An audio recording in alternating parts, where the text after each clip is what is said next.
Hello दोस्तों, नमस्कार। सुविधा कोचिंग में आपका स्वागत है। आज हम लोग बिहार स्कूल एग्जामिनेशन बोर्ड के मॉडल पेपर का 2025 के जो मॉडल पेपर है उसके हिंदी का जो ऑब्जेक्टिव क्वेश्चन है उसको करने जा रहे हैं, ठीक है। और इसमें कुल प्रश्न आपको 106 मिलेंगे, जिसमें 100 जो है ऑब्जेक्टिव है। 100 ऑब्जेक्टिव में आपको 50 ऑब्जेक्टिव आपको सही मारना है और 6 आपको सब्जेक्टिव मिलेंगे, ठीक है। समय आपको 3 घंटा 15 मिनट का मिलेगा। 15 मिनट आपको क्वेश्चन पेपर को पढ़ने के लिए, मतलब कि जो ऊपर में जो निर्देश दिया हुआ है इसको आपको पढ़ने के लिए मिलता है। खंड अ में 100 वस्तुनिष्ठ प्रश्न है, जिनमें 50 प्रश्नों को उत्तर देना अनिवार्य है। पहला क्वेश्चन है, ईदगाह शीर्षक कहानी में तुम्हारे खिलौने मेरे चिमटे का बाल भी बांका नहीं कर सकते हैं, यह कथन किसका है। चलिए, क्या होगा इसका जवाब। क्या नूरे ने कहा, हामिद ने कहा, महमूद ने कहा, मोहसिन ने कहा। किसने कहा? हामिद ने कहा। किसने कहा? हामिद ने कहा कि तुम्हारे खिलौने ने मेरे चिमटे का बाल भी बांका नहीं कर सकता है। ये किसने कहा? ये कहा आपको हामिद ने कहा, ठीक है। कि ईदगाह शीर्षक कहानी में मोहसिन को कौन सा खिलौना पसंद था। तो देखिए, ईदगाह कहानी में मोहसिन को कौन सा खिलौना पसंद था। ईदगाह शीर्षक कहानी में मोहसिन को कौन सा खिलौना पसंद था, बताइए आप लोग क्या होगा। तो ईदगाह शीर्षक कहानी में मोहसिन को कौन सा खिलौना पसंद था, तो आपका हो जाएगा भिश्ती। मोहसिन को कौन सा खिलौना पसंद था? भिश्ती, ठीक है। और नूरे को कौन सा था? वकील। तो यहाँ पर मोहसिन का कौन सा है? भिश्ती है। ये आप लोग याद रखिएगा, ठीक है। आगे, गत शब्द का अर्थ क्या होता है। गत शब्द का अर्थ होता है पिछला होता है, ठीक है। चलिए आगे चलिए, चौथा नंबर क्वेश्चन देखिए। कह रहे हैं, मानते जी की हैं, सुनते सदा सबकी कही, जो मदद करते हैं अपनी इस जगत में आप ही। इस पंक्ति के, ये पंक्ति किस शीर्षक कविता से लिया गया है। तो ये पंक्ति किससे लिया गया है? तू जिंदा है तो जिंदगी में जीत पर यकीन कर, इससे लिया गया है। या करमवीर से लिया गया है, बिहारी के दोहे से लिया गया है, या पीपल के से लिया गया है। किससे लिया गया है? तो ये लिया गया है आपको करमवीर से। करमवीर में है, मानते जी की हैं, सुनते हैं सदा सबकी कही, जो मदद करते हैं अपनी इस जगत में आप। बाल गोविंद भगत के घर में कौन रो रही थी? पत्नी, पुत्री, पुतोह, बहन। कौन रो रही थी? तो यहाँ क्या होगा? पुतोह रो रही थी। बाल गोविंद भगत के घर में कौन रो रही थी? पुतोह रो रही थी, ठीक है। चलिए आगे देखते हैं। बाल गोविंद भगत के गांव से गंगा नदी कितनी दूर थी? कितनी दूर थी बताइए। 10 कोस, 30 कोस, 15 कोस, 20 कोस। कितने कोस दूर थी? तो यहाँ पर हो जाएगा आपको 30 कोस दूर थी, ठीक है। बाल गोविंद भगत के गांव से गंगा कितनी दूर थी? 30 कोस दूर थी। चलिए, इसको आप ये लोग याद रखिएगा। चलिए आगे देखिए, आगे वाला क्वेश्चन क्या है। पहाड़, नदी, जंगल की सुंदरता के साथ ही हुनरू का जलप्रपात शीर्षक पाठ में किसका वर्णन है। मतलब पहाड़, नदी, जंगल की सुंदरता के साथ ही और किसका वर्णन किया गया है। तो ये और किया गया है हुनरू के जलप्रपात में किसका? अबरख और कोयला के खदानों का वर्णन किया गया है, ठीक है। चलिए आगे देखते हैं। 8 नंबर देखिए। करे, बिहारी के दोहे शीर्षक कविता में किसके पालन करने से मनुष्य श्रेष्ठ बनता है। किसके पालन करने से, बिहारी के दोहे शीर्षक कविता में किसके पालन करने से मनुष्य श्रेष्ठ बनता है। तो किसको? बाह्यडंबर को। बाह्यडंबर मतलब दिखावा करने वाले को पालन, यानी चरण टीका लगाने वाला, तिलक लगाने वाले को लोग जो है श्रेष्ठ मानता है। या नर्मता, जो विनम्र होते हैं उसको मानते हैं, या रोजगार करने वाले को मानते हैं, या उग्रता को मानते हैं।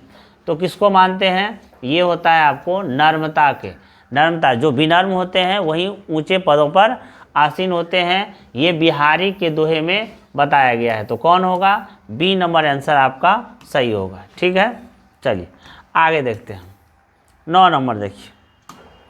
9 नंबर है, जपमाला छापे तिलक, सरे न एको कामू, मन कांचे नाचे बिरथा, सांचे राचे रामू। ये पंक्ति जो है किस शीर्षक कविता से लिया गया है। तो ये पंक्ति लिया गया है आपको किससे लिया गया है? ये पंक्ति लिया गया है बिहारी के दोहे से। किससे लिया गया है? बिहारी के दोहे से लिया गया है। जप माला छापे तिलक सरे न एको कामो, मन काचे नाचे वृथा सांचे राचे रामो। किससे लिया गया है? ये लिया गया है बिहारी के दोहे से लिया गया है। ठीक है, चलिए आगे देखते हैं।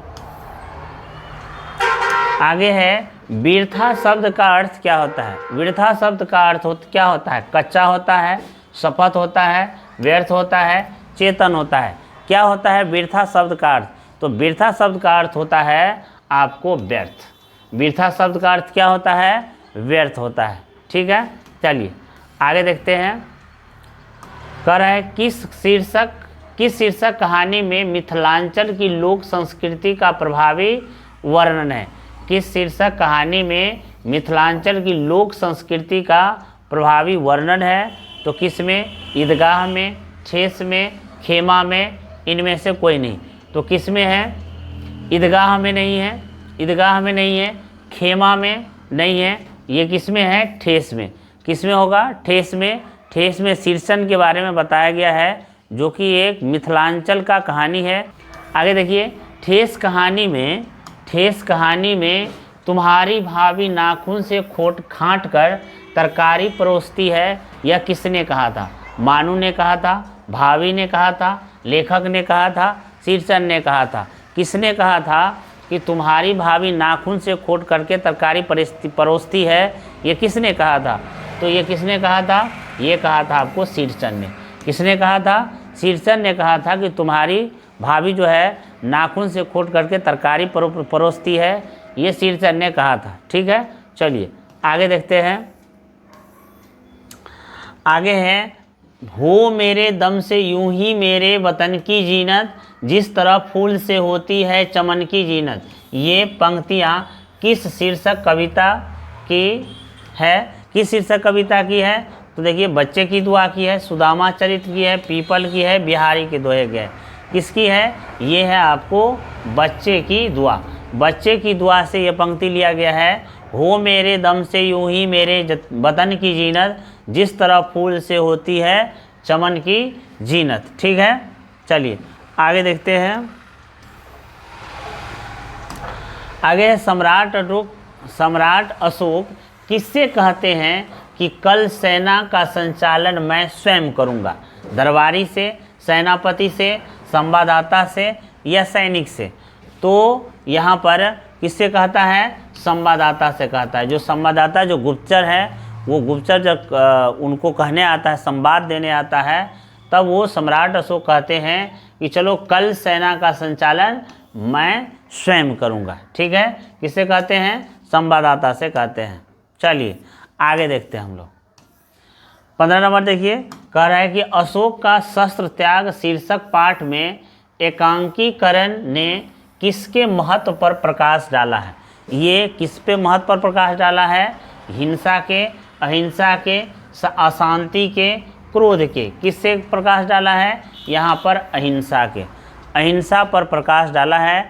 बाद में अशोक क्या करते हैं? लास्ट में वो अपने हिंसा को त्याग देते हैं और कहता है कि मैं कभी भी शस्त्र नहीं उठाऊंगा और बौद्ध धर्म को अपना लेते हैं। तो कौन होगा? अहिंसा होगा। ठीक है, चलिए आगे देखिए। 16 नंबर कहता है कि वीरांगना शब्द का अर्थ क्या होता है? पराधीन, नेतृत्व, वीर महिला, जासूस। क्या होगा यहाँ पर? वीरांगना शब्द का अर्थ होगा वीर महिला। वीरांगना शब्द का अर्थ क्या होता है? वीर महिला होता है। ठीक है, चलिए आगे देखिए। चलिए, निम्नलिखित में लेखक रामधारी सिंह दिनकर की रचना कौन सा है? रामधारी सिंह दिनकर की रचना कौन सा है इसमें? तो इसमें ईदगाह है, ईर्ष्या तू न गई मेरे मन से, खेमा या ठेस है? कि कौन है यहाँ पर? तो ईर्ष्या तू न गई मेरे मन से, ये किसने लिखा है? रामधारी सिंह दिनकर जी ने लिखा है, ईर्ष्या तू न गई मेरे मन से। इसको आप लोग याद रखिएगा। आगे देखिए, 18 में है, लेखक रामधारी सिंह दिनकर के अनुसार कौन सामने प्रशंसा और पीछे निंदा किया करती है? मखिया, शत्रु, मित्र, भाई। तो जो ईर्ष्यालु व्यक्ति होते हैं, वो सामने प्रशंसा करते हैं और पीछे जो है वो निंदा किया करते हैं। तो कौन होगा इसमें? ईर्ष्यालु व्यक्ति हो जाएगा आपको। ठीक है, चलिए आगे देखते हैं। 19 नंबर देखिए, कह रहा है ईर्ष्या तू न गई मेरे मन से शीर्षक पाठ में बाजार की मक्खियों को छोड़कर एकांत की ओर भागो। यह कथन किसका है? अरस्तु का, ट्रॉट्स्की का, नित्शे का, हेगले का। तो किसका होगा यहाँ पर? नित्शे। नित्शे ने कहा था कि बाजार की मक्खियों को छोड़कर एकांत की ओर भागो। किसने कहा था? नित्शे ने कहे थे। ठीक है, चलिए आगे देखते हैं। आगे है कि निम्नलिखित में अप्रीतम निर्गुण भक्ति कवि कौन थे? तो कौन थे यहाँ पे? अप्रीतम निर्गुण, निर्गुण भक्ति धारा के कवि इसमें कौन है? तो इसमें है होगा आपको कबीरदास हो जाएगा। ठीक है, कबीरदास जो थे वो निर्गुण भक्ति धारा के कवि थे। ठीक है, चलिए आगे देखिए। स्पर्धा शब्द का अर्थ क्या होता है? स्पर्धा मतलब होता है, स्पर्धा मतलब क्या होता है? क्या प्रतियोगिता, घटना, प्रत्यारोप, आरोप, क्या होता है स्पर्धा शब्द का अर्थ? तो स्पर्धा शब्द का अर्थ होता है प्रतियोगिता। स्पर्धा, स्पर्धा शब्द का अर्थ क्या होता है? प्रतियोगिता होता है। ठीक है, चलिए आगे देखिए। कह रहा है कि मोको कहाँ ढूंढे बंदे मैं तो तेरे पास में, न मैं मस्जिद न मैं मंदिर न काबे कैलाश में। ठीक है, मोको कहाँ ढूंढे बंदे मैं तो तेरे पास में, ना मैं मंदिर ना मैं मस्जिद न काबे कैलाश में। ठीक है, ये किसने, यह पंक्ति जो है, इस पंक्ति में मोको शब्द किसके लिए प्रयुक्त किया गया है? तो ये ईश्वर के लिए, दैत्य के लिए, मानव के लिए, दानव के लिए, किसके लिए प्रयोग किया गया है? तो ये ईश्वर के लिए प्रयोग किया गया है। इसमें कहा गया है बिहारी के दोहे में कि तुम कहाँ ढूंढते हो मुझे, मैं तो न मंदिर में हूँ, न मस्जिद में हूँ, न कैलाश में हूँ, न मक्का में हूँ, न मदीना में हूँ, तो मैं कहाँ हूँ? जहाँ ढूंढिएगा पल भर की तलाश में, जहाँ ढूंढिएगा वही मैं हूँ। तो ईश्वर के लिए यहाँ पे मोको शब्द का प्रयोग यहाँ पर ईश्वर के लिए किया गया है। ठीक है, चलिए आगे देखते हैं। कह रहा है कि पठित पाठ में कबीर अपने किस पद में ईश्वर या अल्लाह को कहीं बाहर ढूंढने की जगह अपने भीतर ही साक्षात्कार की बात कहते हैं? किसमें? प्रथम पद में या तृतीय में, द्वितीय में या चतुर्थ में? तो देखिए यहाँ पर द्वितीय पद में कहा गया है। प्रथम पद में तो कहा गया है कि मैं कहता हूँ आँखन देखी तू कहता है कागज की लेखी, ये प्रथम पद में है। और दूसरा पद में है कि मोको कहाँ ढूंढे बंदे मैं तो तेरे पास में, ना मैं मंदिर ना मैं मस्जिद ना कोनो काबे कैलाश में। ये जो है अल्लाह या ईश्वर को ढूंढने की बात जो है ये द्वितीय पंक्ति में किया गया है। तो आपको द्वितीय पंक्ति यानी बी नंबर आंसर आपका सही होगा। ठीक है, चलिए यहाँ पर 24 नंबर देखिए। कह रहे पठित पाठ के अनुसार किस विश्वविद्यालय का अतीत कैम्ब्रिज और ऑक्सफोर्ड विश्वविद्यालय से कहीं अधिक उन्नत और महत्वपूर्ण था? तक्षशिला विश्वविद्यालय, उदंतपुरी विश्वविद्यालय, विक्रमशिला विश्वविद्यालय, मद्रास विश्वविद्यालय। तो कौन होगा यहाँ पर? ये था विक्रमशिला विश्वविद्यालय। विक्रमशिला विश्वविद्यालय का जो अतीत था वो ऑक्सफोर्ड और कैम्ब्रिज यूनिवर्सिटी से कहीं अधिक था। ठीक है, तो यहाँ पे विक्रमशिला विश्वविद्यालय होगा। चलिए आगे देखिए। आगे कह रहा है कि विक्रमशिला विश्वविद्यालय के प्रथम आचार्य कुलपति कौन थे? धर्मपाल, कण्व, वशिष्ठ, हरिभद्र। तो यहाँ पर कौन होगा?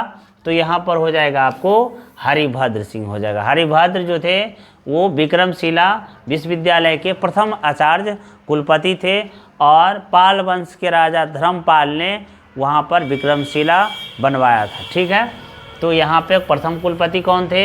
हरिभद्र, ये आपको याद रखना है। ठीक है, आगे देखिए 26 नंबर।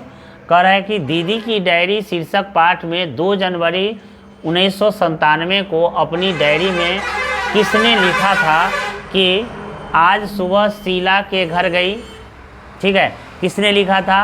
तो यहाँ पर दीदी ने, माँ ने, संजू ने, पिताजी ने, किसने लिखा था? तो यहाँ पर दीदी ने लिखा था, क्योंकि दीदी का डायरी है और दीदी के डायरी को संजू पढ़ रही है। तो उसी में लिखा था कि 2 जनवरी 1997 को अपनी डायरी में लिखा था कि आज सुबह शीला के घर गई। किसने लिखा? दीदी ने लिखा। पढ़ कौन रही है? संजू ने पढ़ रही है। ठीक है, तो यहाँ पर दीदी ने हो जाएगा। ठीक है, आगे देखिए। आगे है कि खरीदार कहता है मालिक से, इस भैंस की तो एक आँख खराब है, फिर इसे भैंस के 7,000 रुपये क्यों मांग रहे हो? तो मालिक कहता है कि भैंस से दूध लेना है या काशीदारी करवानी है। यह चुटकुला किस शीर्षक पाठ का है? तो देखिए ये जो चुटकुला है ये दीदी के डायरी से लिया गया है। ठीक है, किससे लिया गया है? ये लिया गया है आपको दीदी के डायरी से, और उसी में लिखा है कि खरीदार कहता है कि इस भैंस की तो एक आँख गायब है, फिर भी आप इसका 7,000 रुपया ले रहे हो। तो मालिक कहता है कि भैंस से दूध लेना है या कसीदारी करवानी है। ठीक है, चलिए आगे देखिए। आगे कहता है पीपल शीर्षक कविता में वह कौन सा पेड़ है जो युग युग से जंगल में निश्चय अडिग खड़ा है? कौन सा पेड़ है? कटहल का पेड़ है, पीपल का पेड़ है, जामुन का पेड़ है, आम का पेड़ है। तो कौन सा पेड़ है यहाँ पर? पीपल का पेड़ है जो युग युग से जंगल में निश्चल अटल खड़ा है। ठीक है, चलिए आगे देखिए। आचार्य शिव पूजन सहाय के अनुसार निराला किसको लिखते हैं? निराला यहाँ पर किसको लिखा गया है? निराला किया गया है जो दीनों के बंधु है उसी को निराला कहा गया है। जो दीनों के बंधु है उसी को कहा गया है निराला कहा गया है। ठीक है, चलिए आगे देखिए। कह रहे हैं सूर्यकांत त्रिपाठी निराला असमर्थ तथा अपाहिज भिखारियों की दीन दशा के लिए किसकी तीव्र आलोचना किया करते थे? शासन और समाज के, रिश्ते नातेदारों की, गांव घर की, युवक युवतियों की। किसको जो है भिखारियों के लिए, दीन दशा के लिए तीव्र आलोचना किया करते थे? तो वो आलोचना करते थे सरकार की, यानी शासन और समाज की तीव्र आलोचना किया करते थे। आगे है दीनबंधु निराला शीर्षक पाठ के अनुसार दरिद्र नारायण को विधिवत भोज कहाँ कराया जाता था? कहाँ पर? ज्योतिर्मठ में, गोवर्धन मठ में, बेलोर मठ में, श्रृंगेरी मठ में। किस में? तो यहाँ पर हो जाएगा आपको कलकत्ता में बेलोर मठ में जो थे वो दरिद्र नारायण को विधिवत भोजन करवाया करते थे। ठीक है, चलिए आगे देखिए।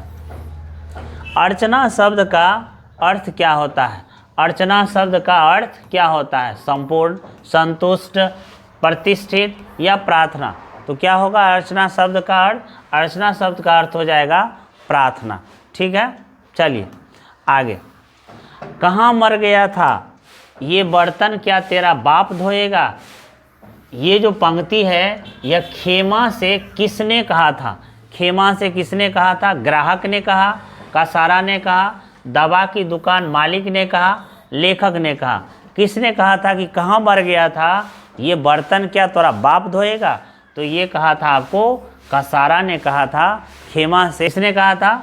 कसारा ने कहा था खेमा से। आगे देखिए, खेमा की उम्र क्या थी? खेमा की उम्र कितनी थी?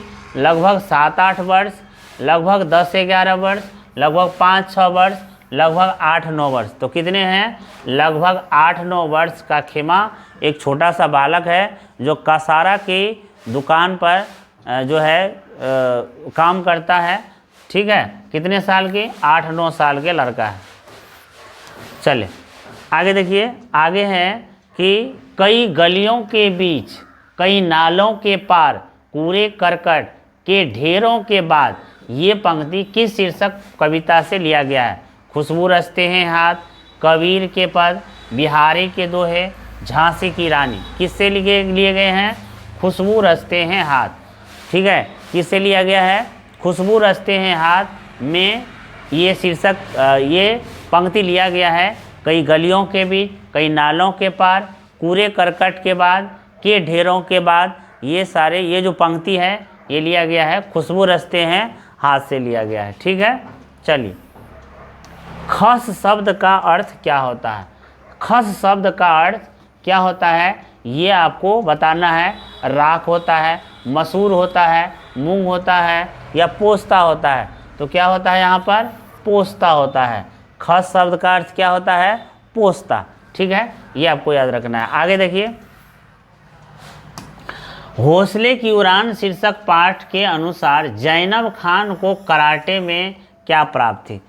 ठीक है, हौसले की उड़ान में शीर्षक पाठ के अनुसार जैनब खानम को कराटे में क्या प्राप्त थी? क्या सफ़ेद बेल्ट, ब्लू बेल्ट, नारंगी बेल्ट, पीली बेल्ट? कौन सा होगा इसमें? ब्लू बेल्ट आपको सही होगा। ब्लू बेल्ट जो है उनको जैनब खान को प्राप्त थी। ठीक है, कौन सा? ब्लू बेल्ट आपका सही होगा। आगे देखिए, मुंगेर जिला निवासिनी कदम स्कूल के बाहर बाल सांसद की क्या है? हौसले की उड़ान शीर्षक पाठ के आधार पर उत्तर दे कि मुंगेर जिला के जो कदम है वो स्कूल के बाल सांसद की क्या है? सदस्य है, कोषागार अध्यक्ष है, प्रधानमंत्री है, सलाहकार है? तो क्या थी? प्रधानमंत्री थी। ठीक है, चलिए ये वाला आंसर प्रधानमंत्री आपका सही होगा। आगे देखिए, आगे क्वेश्चन है, आर्थिक तंगी से निजात पाने के लिए कर्पूरी ठाकुर को कौन सी नौकरी स्वीकार किए? कौन सा नौकरी स्वीकार किए? मध्य विद्यालय के प्रधानाध्यापक की, किरानी की, वकील की या सिपाही की? तो कौन सा नौकरी स्वीकार किए? मध्य विद्यालय के प्रधानाध्यापक के, यानी वो 30 रुपये महीने की दर से उन्होंने आर्थिक तंगी से बचने के लिए 30 रुपये के महीने पर मध्य विद्यालय के प्रधानाध्यापक का नौकरी उन्होंने स्वीकार कर लिए थे। ठीक है, चलिए, कर्पूरी ठाकुर बिहार विधानसभा के सदस्य कब से कब तक थे? तो कब से कब तक थे कर्पूरी ठाकुर बिहार विधानसभा के सदस्य कब थे? 1950 से 1987, 1951 से 1986, 1952 से 1988 या 1951 से। कर्पूरी ठाकुर ने आईए में अध्ययन करने के लिए किस कॉलेज में अपना नाम लिखाया? मिल्लत कॉलेज में, कुंवर सिंह कॉलेज में, ललित नारायण मिथिला कॉलेज में, चंद्रधारी मिथिला कॉलेज में? किस में लिखाया? तो सीएम साइंस कॉलेज यानी चंद्रधारी मिथिला कॉलेज में कर्पूरी ठाकुर जो है नाम लिखाया, अध्ययन करने के लिए अपना नाम लिखाया। और वो समस्तीपुर से आते थे, कहाँ पर? दरभंगा आते थे ट्रेन से, और वहाँ से पैदले वो चल जाते थे कहाँ? चंद्रधारी मिथिला कॉलेज। और उन्होंने पूरा आईए का कोर्स उन्होंने ऐसे ही किया, यानी सुबह चलते थे और फिर शाम को घर लौट के जाते थे। ठीक है, चलिए आगे देखिए, 1970 ईस्वी में बिहार के मुख्यमंत्री कौन थे? 1970 में बिहार के मुख्यमंत्री थे कर्पूरी ठाकुर, भोला पासवान शास्त्री, दरोगा प्रसाद राय, केदार पांडे। कौन होगा इसमें? कर्पूरी ठाकुर 1970 में बिहार के मुख्यमंत्री थे। ठीक है, मुमकिन शब्द का अर्थ क्या होता है? चलिए, मुमकिन शब्द का अर्थ बताइए क्या होगा? आशा, शब्द, संभव या नतीजा? तो मुमकिन शब्द का अर्थ होता है संभव, यानी मुमकिन शब्द का अर्थ क्या होता है? संभव होता है। चलिए आगे देखिए, आगे क्वेश्चन है, रानी गई सिधार, चिता अब उसकी दिव्य सवारी थी, मिला तेज से तेज, तेज की वह सच्ची अधिकारी थी। ये पंक्ति किस शीर्षक कविता से उद्धृत है? किस से दिया गया है? राह भट्ट के हिरन के बच्चे से, कबीर के पद से, झांसी की रानी से या सुदामा चरित्र से? किससे लिया गया है? ये झांसी की रानी से लिया गया है। ठीक है, तो आपको ये झांसी की रानी सही होगा। आगे देखिए, आगे है, चिकित्सा का चक्कर शीर्षक पाठ में कौन कभी बीमार नहीं पड़ता? पत्नी, पुत्र, लेखक या माँ? तो यहाँ चिकित्सा के चक्कर में कौन कभी बीमार नहीं पड़ता है? तो ये बीमार नहीं पड़ता है कौन? लेखक। बेढप बनारसी कभी बीमार नहीं पड़ते हैं, और वो बीमार पड़ने के लिए वो बहुत सारा खाना खा लेते हैं। ठीक है, कौन होगा इसमें? लेखक होगा। ठीक है, आगे देखिए, करें चिकित्सा का चक्कर शीर्षक पाठ में 12 पूरी वहीं रोज वाली आधा पाव मलाई खा चुकने के बाद 6 रसगुल्ला किसने खा लिया? डॉक्टर ने, वैद्य ने, बेढप बनारसी ने या चूहा नाथ कातर जी ने? तो किसने खा लिया? तो यहाँ लेखक यानी बेढप बनारसी ने खा लिया। कौन? 12 पूरी, रोज वाली आधा पाव मलाई और उसके बाद 6 रसगुल्ला और खा लिए। किसने? बेढप बनारसी ने। ठीक है, जो चिकित्सा का चक्कर का जो लेखक है कौन? बेढप बनारसी, वही। चलिए आगे देखते हैं। चिकित्सा का चक्कर शीर्षक पाठ के अनुसार किनका नाम बनारस का नहीं हिंदुस्तान में लुकमान की तरह मशहूर है? वैद्य जी का, हकीम साहब का, डॉक्टर का, चूहा नाथ कातर जी का? किसका होगा? तो यहाँ हकीम साहब का होगा। हकीम साहब को उन्होंने तल्ख देते हुए कहा था कि आपका हकीम साहब, आपका नाम बनारस में ही नहीं हिंदुस्तान में लुकमान की तरह मशहूर है। ये हकीम साहब को बोले थे कवि। आगे देखिए, आगे है चिकित्सा का चक्कर शीर्षक पाठ में दंत चिकित्सक ने दांत निकालने के लिए प्रति दांत कितने रुपये मांगे थे? तो देखिए यहाँ पर 3 रुपये मांगे थे। कितने रुपये? 3 रुपये मांगे थे। तो 32 दांत है तो उन्होंने जोड़े थे कितना? 96 रुपया। ठीक है, कितने रुपये मांगे थे? 3 रुपये यहाँ पर होगा। ठीक है, आगे देखिए, आगे है बाल्यो द्वारपालक सुदामा नाम परे सुनी छारे राजकाज ऐसे जी की गति जाने को। ये पंक्तियाँ किस शीर्षक पाठ से लिया गया है? झांसी की रानी, बच्चे की दुआ, करमवीर, सुदामा चरित्र। तो किससे लिया गया है? ये लिया गया आपको सुदामा चरित्र से लिया गया है। ठीक है, चलिए आगे सुदामा के पैरों में फटी विवाई चुभे कांटे देखकर द्रवित हो जाते हैं। कौन द्रवित हो जाते हैं? सुदामा के पैरों में फटी विवाई तथा चुभे कांटे देखकर कौन द्रवित हो जाते हैं? द्वारपाल, श्री कृष्ण, राधा, दरबारी। कौन द्रवित हो जाते हैं? तो श्री कृष्ण द्रवित हो जाते हैं। ठीक है, कौन होगा इसमें? श्री कृष्ण। चलिए आगे देखिए, पगा शब्द का क्या अर्थ होता है? पगा शब्द का अर्थ क्या होता है? गमछा, धोती, पजामा, पगड़ी। तो पगा शब्द का अर्थ हो जाएगा यहाँ पे पगड़ी। कौन होगा? पगड़ी। आकाश में है तारे भरे, नीचे झरे ढेर के ढेर पत्ते। ये पंक्तियाँ किस शीर्षक पाठ की है? राह भटके हिरन के बच्चे, बिहारी के दौरे, पीपल बच्चे की दुआ या पीपल? कौन होगा इसमें? राह भटके हिरन के बच्चे। ये वाला आंसर आपका सही होगा। ठीक है, चलिए आगे देखिए, पठित पाठ के अनुसार तंत्र विद्या के अतिरिक्त व्याकरण, न्याय, सृष्टि विज्ञान, शब्द विद्या, शिल्प विद्या, चिकित्सा विद्या, संख्या, ठीक है, वैशेषिक, ठीक है, अध्यात्म विद्या, विज्ञान, जादू एवं चमत्कार विद्या किस विश्वविद्यालय के पाठ्यक्रम में शामिल थे? कलकत्ता विश्वविद्यालय के, ओदंतपुरी विश्वविद्यालय, विक्रमशिला विश्वविद्यालय कि दिल्ली विश्वविद्यालय? कौन सा होगा इसमें? तो इसमें होगा विक्रमशिला विश्वविद्यालय में ये सारे पाठ्यक्रम शामिल थे। ठीक है, चलिए आगे देखिए, निम्नलिखित में लेखक कामता प्रसाद सिंह काम की रचना कौन सी है? अशोक का शस्त्र त्याग, दीनबंधु निराला, विक्रमशिला या हुंडरू का जलप्रपात? तो यहाँ पर हो जाएगा हुंडरू का जलप्रपात। हुंडरू के जलप्रपात का लेखक कौन है? कामता प्रसाद सिंह काम है। ठीक है, तो यहाँ हुंडरू का जलप्रपात होगा। पठित पाठ के अनुसार ऊपर इमली के घने वृक्ष की छाया और नीचे पक्का फर्श कहाँ है? फुलवाड़ी में, मस्जिद के पास, आम के बगीचे के पास या ईदगाह में? तो कहाँ होगा यहाँ पर? ईदगाह हो जाएगा आपका सही आंसर। ठीक है, तो मनुष्य के सार्थक व्यक्तवाणी को भाषा कहते हैं। क्या कहते हैं? भाषा कहते हैं। ठीक है, चलिए आगे देखिए, भारत की सबसे पुरानी भाषा क्या है? प्राकृतिक, अपभ्रंश, पाली, संस्कृत? क्या होगा यहाँ पर? ये हो जाएगा आपको संस्कृत भारत की सबसे पुरानी भाषा है। आगे, निम्न में से संयुक्त स्वर वर्ण कौन सा है?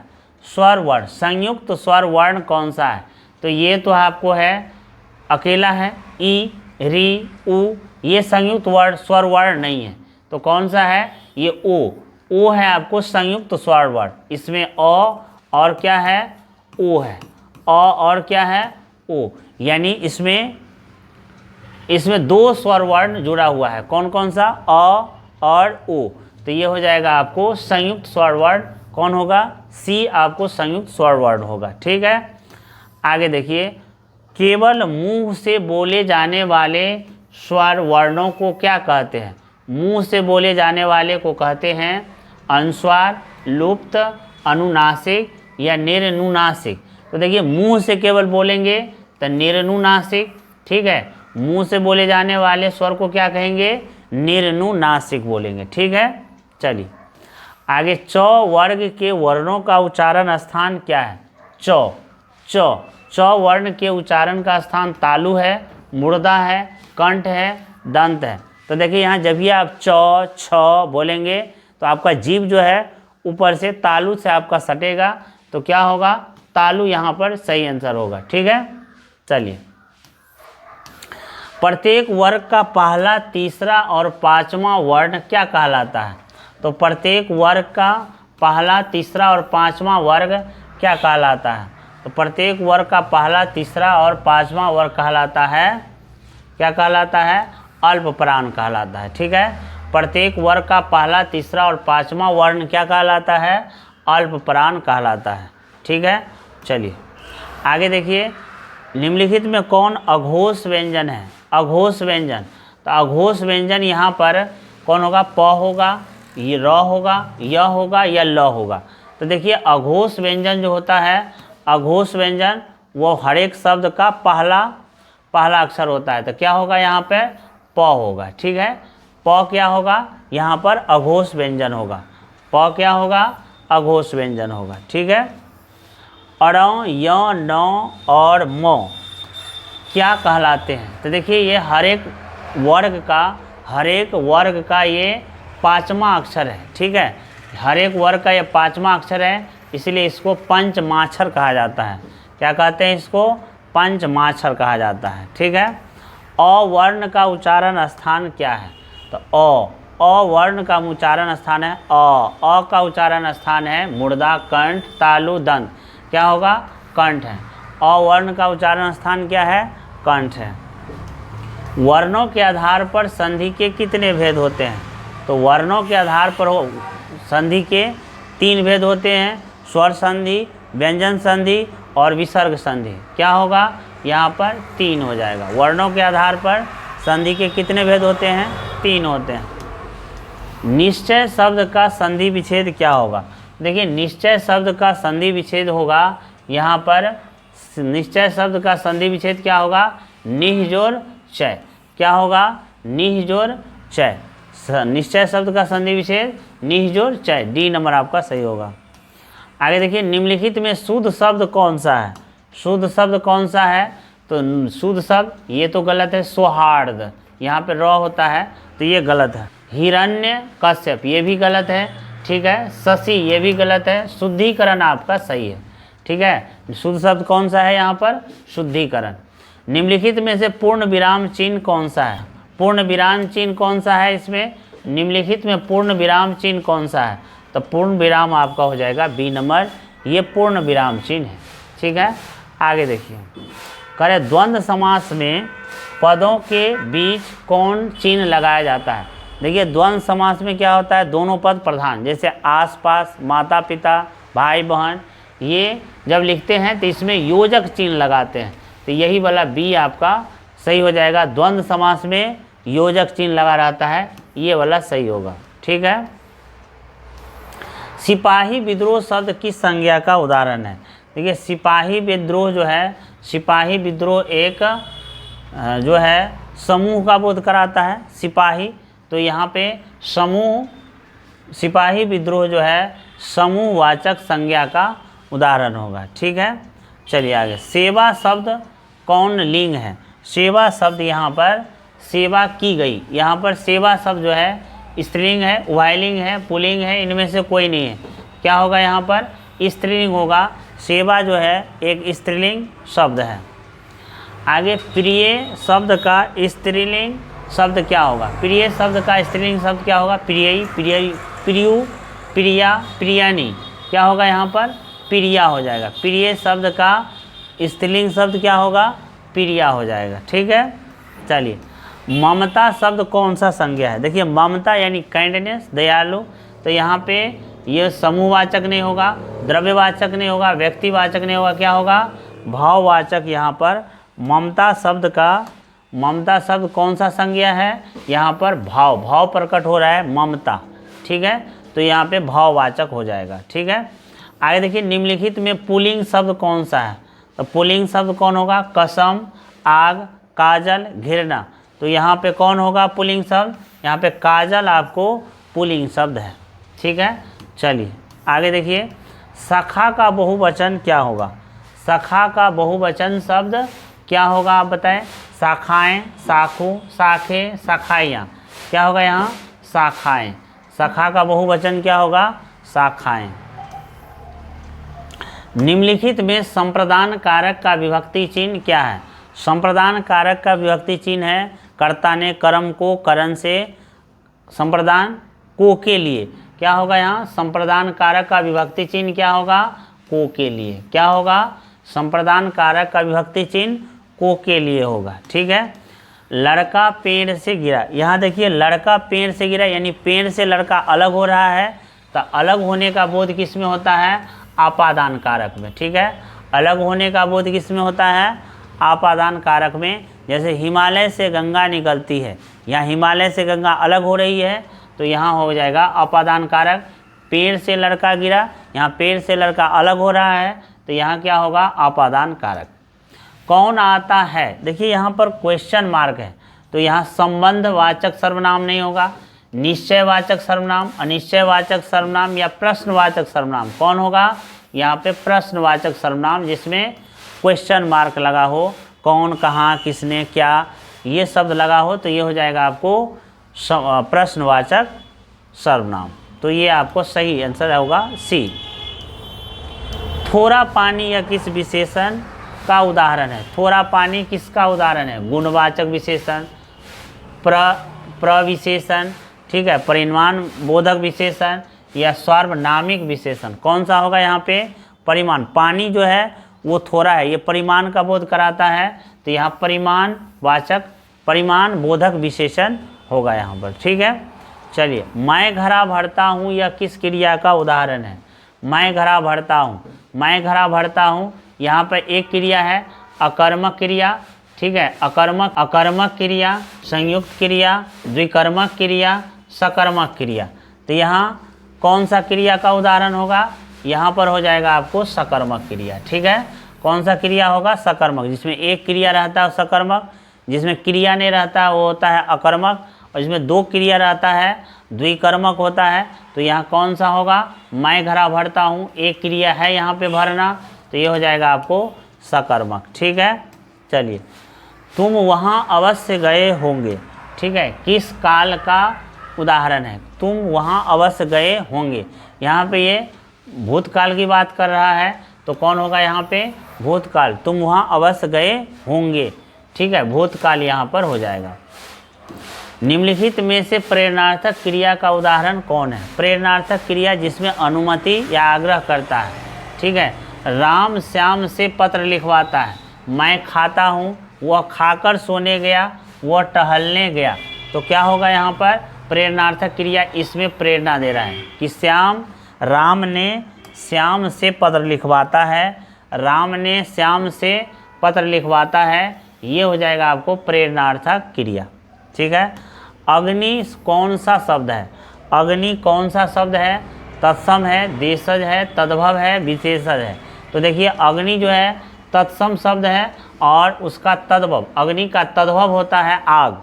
ठीक है, तो अग्नि कौन सा हो जाएगा? तत्सम, और आग क्या हो जाएगा? तद्भव शब्द है। ठीक है, चलिए।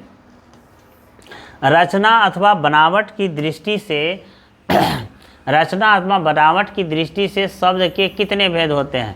तो देखिए, रचना या बनावट की दृष्टि से शब्द के कितने भेद होते हैं? दो भेद होते हैं। रचना और बनावट की दृष्टि से शब्द के कितने भेद?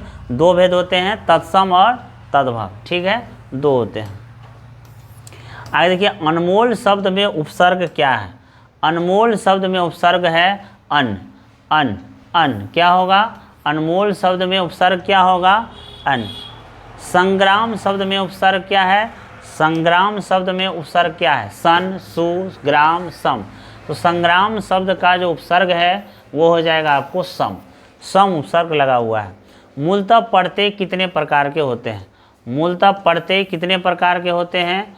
तो मूलतः जो पढ़ते होते हैं तो पढ़ते दो प्रकार के होते हैं, कृदंत और तद्धित पढ़ते। कितने प्रकार के? दो प्रकार के होते हैं पढ़ते। चलिए, कर्तव्य शब्द में कौन सा पढ़ते लगा हुआ है? कर्तव्य शब्द में पढ़ते कौन सा है? तो कर्तव्य शब्द में पढ़ते हैं तव्य। डी नंबर आपका सही होगा। ठीक है। तालु शब्द का विशेषण क्या है? तालु शब्द का विशेषण क्या है? तालुब, तालवी, तालव्य या तालव्य, कौन सा होगा? ये डी नंबर आपका सही होगा। ठीक है। शोकाकुल कौन सा समास है?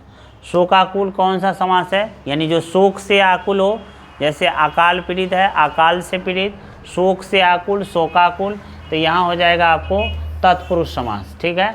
शोकाकुल कौन सा समास है? तत्पुरुष समास है। अर्थ की दृष्टि से वाक्य के कितने भेद होते हैं? अर्थ की दृष्टि से वाक्य के 8 भेद होते हैं। ठीक है। अर्थ की दृष्टि से वाक्य के कितने भेद होते हैं? अर्थ की दृष्टि से वाक्य के कितने भेद होते हैं? 8 भेद होते हैं। ठीक है। चलिए, सूर्योदय हुआ और कुहासा जाता रहा। यहाँ 2 वाक्य है, 2 पूर्ण वाक्य है। यहाँ पर 2 पूर्ण वाक्य हैं और दोनों पूर्ण वाक्य और से जुड़ा हुआ है, तो यहाँ सरल नहीं होगा, विस्मय वाचक भी नहीं होगा, पर मिश्र वाक्य नहीं होगा। कौन होगा? संयुक्त वाक्य होगा। कौन होगा? संयुक्त वाक्य होगा। चलिए, गिरहत शब्द का विलोम क्या होता है? गिरहत शब्द का विलोम क्या होगा? तो गिरहत शब्द का विलोम होगा लाघव, स्थावर, सन्यासी, आगमन। कौन होगा यहाँ? तो गिरहत शब्द का विलोम हो जाएगा सन्यासी। ठीक है। चलिए आगे, जो अच्छे कुल में उत्पन्न हुआ है, जो अच्छे कुल में उत्पन्न हुआ है के लिए एक शब्द क्या होगा? अकथनीय, कुलीन, सर्वशक्तिमान, अद्वितीय। जो अच्छे कुल में उत्पन्न हुआ है उसको कहते हैं कुलीन कहा जाता है। क्या कहते हैं? कुलीन कहा जाता है। अंगूठा दिखाना मुहावरे का अर्थ क्या होता है? चाल चलना, आगे पीछे कुछ न देखना, मांगना, समय पर धोखा देना। अंगूठा दिखाना मुहावरे का अर्थ होता है समय पर धोखा देना। क्या होगा? समय पर धोखा देना। आगे देखिए, अमावस्या का विलोम शब्द क्या होगा? अमावस्या का विलोम शब्द क्या होगा? उदय, अनाचार, आदि, पूर्णिमा। तो अमावस्या शब्द का विलोम होगा पूर्णिमा। क्या होगा? पूर्णिमा होगा। ठीक है। चलिए, स्त्री का पर्यायवाची शब्द क्या होगा? स्त्री का पर्यायवाची शब्द क्या होगा? वनिता, यामिनी, कहेरी, त्रियामा। तो यहाँ स्त्री शब्द का जो पर्यायवाची शब्द है वो क्या है? वनिता है। ठीक है। चलो आगे देखते हैं। तुम पढ़ो, तुम पढ़ो, यह किस वाक्य का उदाहरण है? प्रश्नवाचक वाक्य, आज्ञावाचक वाक्य, विस्मयवाचक वाक्य, संदेहवाचक वाक्य। तो यहाँ तुम पढ़ो आज्ञा दे रहा है, तो क्या होगा? आज्ञावाचक वाक्य। क्या होगा? आज्ञावाचक वाक्य। रात को पहरा देने वाला, यह वाक्य कौन सा पदबंध है? रात को पहरा देने वाला कौन सा पदबंध है? तो देखिए, रात को पहरा देने वाला यहाँ पर सर्वनाम पदबंध, क्रिया पदबंध, विशेषण पदबंध, संज्ञा पदबंध। तो यहाँ पर हो जाएगा संज्ञा पदबंध है। रात को पहरा देने वाला कौन सा पदबंध है? संज्ञा पदबंध है। ठीक है। चलिए